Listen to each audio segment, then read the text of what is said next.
Now it's time to look at what the term Son of God meant in the Old Testament, because that will inform us as to what the New Testament writers actually meant when they said that phrase. We can't, in the 21st century, we tend to take our understanding of that phrase and see it as a sign of divinity. But the New Testament writers were not coming from our perspective. They're coming from the Old Testament perspective. So in order to understand what they actually meant, what they really meant, you have to look at what the phrase Son of God meant in the Old Testament. And what a lot of Christians today may not completely realize is that actually is a phrase from the Old Testament.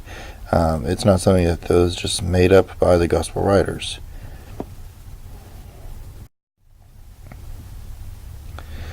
Right, now one of the important concepts of the New Testament is that it calls Jesus the Son of God. But the authors of the New Testament quoted the Old Testament when describing Jesus as the Son of God. So by examining the concept of the Son of God in the Old Testament, we can see what the New Testament authors meant when they called Jesus the Son of God. The first verse we'll examine is Hosea 11:1. When Israel was a child, then I loved him, and called my son out of Egypt. The son here is obviously referring to the ancient nation of Israel. This is obviously not referring to a biological son between God and a wife. Also, Israel is not a deity. The ancient nation of Israel was God's son in the sense that God brought it into existence by taking the people out of Egypt. The author of the Gospel of Matthew believed this verse to have a secondary meaning as an allusion to the part of Jesus' life spent in Egypt. Matthew chapter 2, verse 14-15. When he arose, he took the young child and his mother by night and departed into Egypt, and was there until the death of Herod, that it might be fulfilled which is spoken of the Lord by the prophet, saying, Out of Egypt have I called my son. Let's look at another one. Psalm chapter 2, verses 1-12. Why do the heathen rage, and the people imagine a vain thing? The kings of the earth set themselves, and the rulers take counsel together against the Lord, and against his anointed, saying, Let us break our bands asunder, cast away their cords from us. He that sitteth in the heavens shall laugh. The Lord shall have them in derision. Then shall he speak unto them in his wrath, and vex them in his sore displeasure. Yet have I set my king upon my holy hill of Zion. So take notice that the object here is the king on the holy hill of Zion, which is Jerusalem. So it's referring to the king of Israel. I will declare the decree. The Lord has said unto me, Thou art my son, this day have I begotten thee.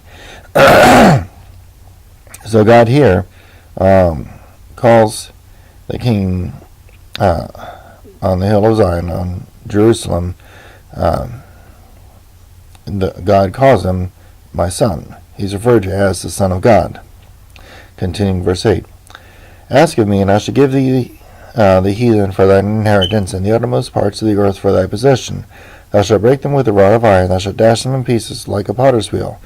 Be wise now, therefore, O ye kings, be instructed, ye judges of the earth. Serve the Lord with fear, and rejoice with trembling. Kiss the Son, lest he be angry, and ye perish from the way, when his wrath is kindled but a little. Blessed are they that put their trust in him. Who is the psalm talking about? Zion is used in the Bible to refer to Jerusalem, so the kings of Zion here are the kings of ancient Israel. In verses 6 and 7, we see that when the king is appointed by God to be the king, God says to the king, Thou art my son, this day have I begotten thee. So the king becomes the son of God when he becomes king. Next, let's look at 1 Chronicles 28:6. And he said unto me, Solomon thy son shall build my house and my courts, for I have chosen him to be my son, and I will be his father. Also in 2 Samuel 7:13-14. He shall build a house for my name. I will establish the throne of his kingdom forever. I will be his father, and he shall be my son. If he continue and commit iniquity, I will chastise him with the rod of men, and with the stripes of the children of men. These verses are specifically referring to Solomon, and God is saying that Solomon will become the son of God when he becomes king. The above verses are all referring to non-deities who become sons of God when they are appointed by God to be kings. Psalm 2:7, 1 Chronicles 28:6, and 2 Samuel 7:14 are all referred to in Hebrews 1:5 to explain Jesus' relationship with God. In other words, the New Testament quotes these verses in explaining what it means by the Son of God. Here in Hebrews chapter 1, verse 5. For unto which of the angels said he at any time, Thou art my son, this day have I begotten thee, and again I will be to him a father, and he shall be my son.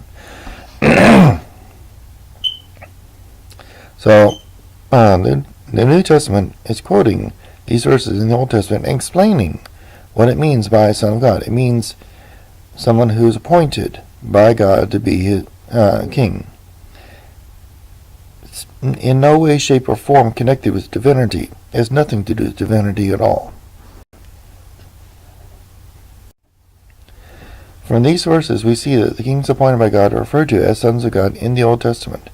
This is what the phrase Son of God meant to the culture that the writers of the New Testament grew up in.